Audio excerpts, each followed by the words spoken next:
Oh, there it is. Have you ever wondered how the refrigerator keeps all of this food cold? Without it, we'd have to put our food in huge bears of salt like they did in medieval times. Well, I'm an engineer, so I can tell you how a refrigerator keeps things cold. Here I am in front of the refrigerator. How does this refrigerator keep food cold? How is it making cold air? Well, that's what we're here to answer. Here's some of the big questions we can take a look at that'll help us understand what's happening in the fridge. Why is it cold inside if the kitchen is warm? Where does all that heat even go?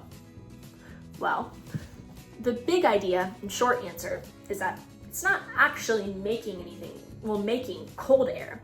What it's doing is moving heat around. The refrigerator pumps all that heat from inside and puts it back out into the kitchen or wherever you have the fridge. Every time you open a fridge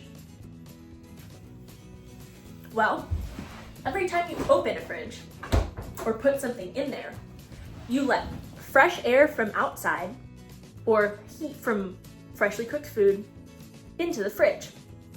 The fridge then needs to take that heat and push it back outside where it came from. That's why sometimes if your fridge is working extra hard, you'll feel the back or bottom of it warm. Well, let's take a look at some of the major components that make a fridge work. Here are the main parts. We've got refrigerant that's actually in the cycle itself. It's a liquid that turns into a gas, keeps cycling between that. We've got a compressor over here, a condenser, an expansion valve or capillary tube, depending on the type of refrigerator you have. We've got an evaporator, fans, a thermostat. We've got insulated walls and a door seal that keeps all that coldness inside. You can see here, there's super cold air in the freezer compartment, cool air in the fruits and vegetables compartment where you keep most of the food, warm air going out of the fridge, and fresh air coming in.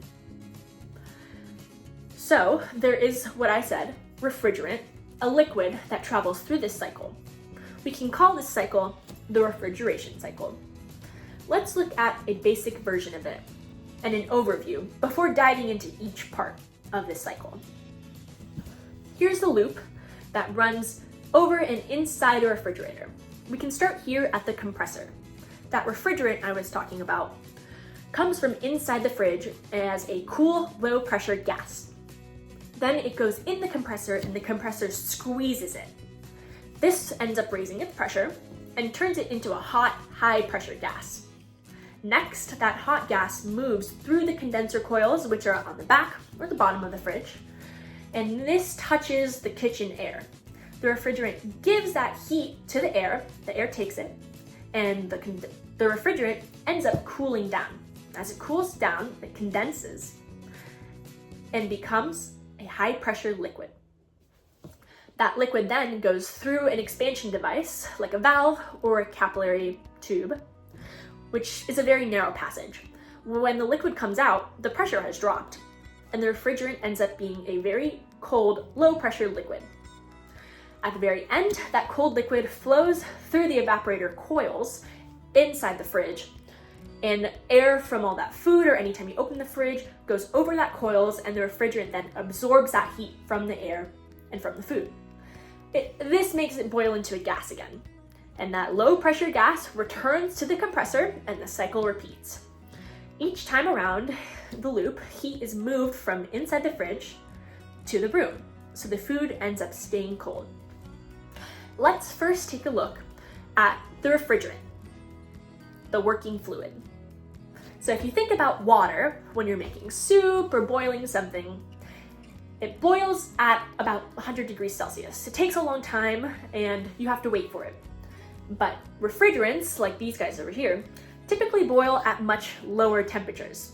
So we want it to go from liquid to gas, and we're able to do that faster than boiling water. So when the refrigerant evaporates, that's a liquid to gas, it absorbs heat. When it condenses, going to gas back to liquid, it releases heat. The fridge keeps forcing the refrigerant to evaporate and condense.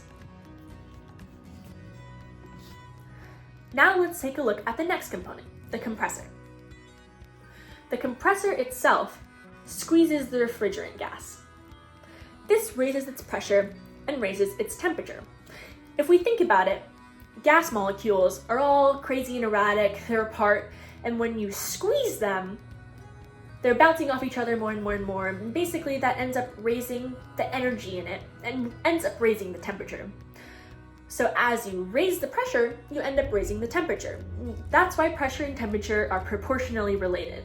So when you squeeze that compressor gas, it ends up getting hotter.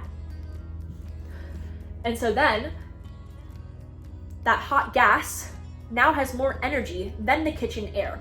So it's able to then dump heat into the kitchen. That's very important because we want that heat out of the fridge and into the kitchen. Sorry. Now let's take a look at those condenser coils. Now let's take a look at those condenser coils. They dump the heat into the room. The hot refrigerant gas flows through these coils on the outside, and the air touches the kitchen, the air in the kitchen touches the coil and warms up from touching the coil. And then the refrigerant in the coils cools down. It's basically giving the heat to the air, and the air takes it. And then the refrigerant itself condenses back down to a high pressure liquid. That's why, like I said, if you've ever seen the back of a fridge and you see these, or on a hot day when it's working really hard and you keep opening the fridge itself will feel warm because it's working a lot harder and it's taking a lot of heat out, and it's warm.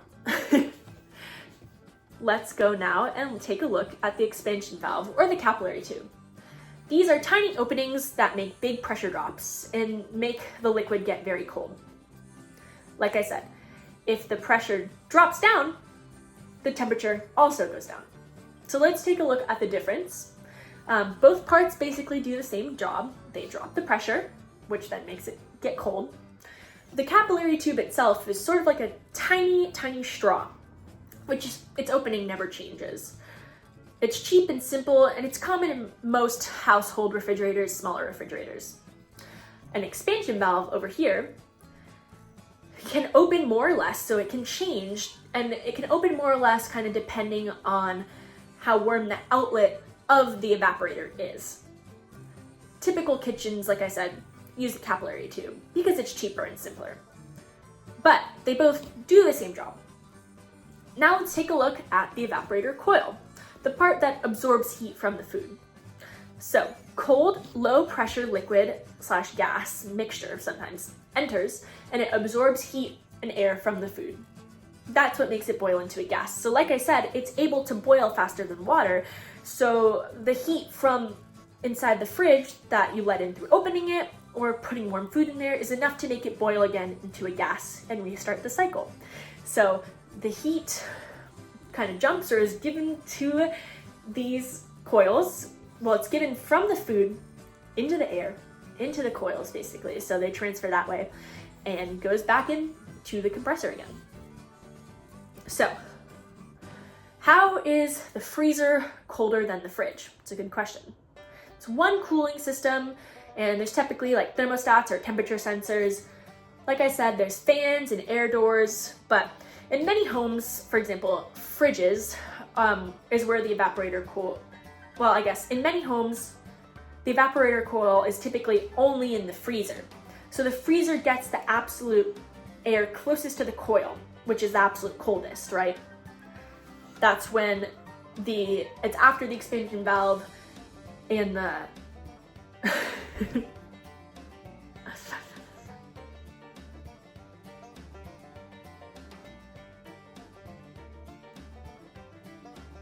so the fridge versus the freezer. Okay. So now, the fridge versus the freezer. How are there two temperatures in this one system? Well, in many home fridges, it's actually pretty simple. There's still one cooling system, and there's temperature sensors, fans, doors, thermostats, that kind of thing. But mostly, for example, in mine, the evaporator coil is in the freezer only. So the freezer ends up getting the air that is closest to the coil and ends up being the coldest. Then a fan pushes some of that cold air down into the fridge size that by then is not as cold as it was when it began. And there are little doors that also control how much of that cold air is allowed to go in the fridge section, so you don't freeze everything in the fridge section too. There's also sometimes, in more high-tech ones, temperature sensors that tell the control system when the fridge or freezer is getting too warm and to turn the compressor or the compressor fan on or off. And sometimes by changing speed of the fan or how wide the air doors are, the freezer can stay at a constant temperature and the fridge can also stay at a constant temperature. But that's about as simple and as much as we'll look at it. So here's what each part does and why we can't skip it. The compressor, in short, raises the pressure and temperature because as you squeeze it, the temperature goes up, and so does the pressure. If we remove it, there'd be no pressure difference and no cycle. The liquid wouldn't be able to, well, I guess the gas wouldn't be able to get into a higher temperature to then be able to dissipate into the air. So if we look at the condenser, it dumps the heat into the room and makes liquid. So if we remove that part, the refrigerant stays a hot gas and then the fridge would be hot. It would just be it would make itself hotter. The expansion valve is what drops the pressure sharply. So if we remove it, we'd have no cold, low pressure liquid, and we couldn't get the fridge to be cold, or the freezer. If we took away the evaporator, which the evaporator's job is to absorb the heat inside the fridge, we'd not be able to cool any of the food off. We wouldn't be able to do any of it. If we skipped the refrigerant itself, which changes phases quickly or at lower temperatures to move heat, the air wouldn't be able to move heat as efficiently. It would take a lot longer if we use something like water, and we would maybe never even get that much heat to make it boil inside. It would be a lot, because water has a high specific heat. If we look at the compressor, it raises pressure and temperature, and then again, if we remove it, there'd be no pressure difference. So there we go again. Now, there's some things to think about, like refrigerators in the environment. So now let's take a look at refrigerators due to the environment.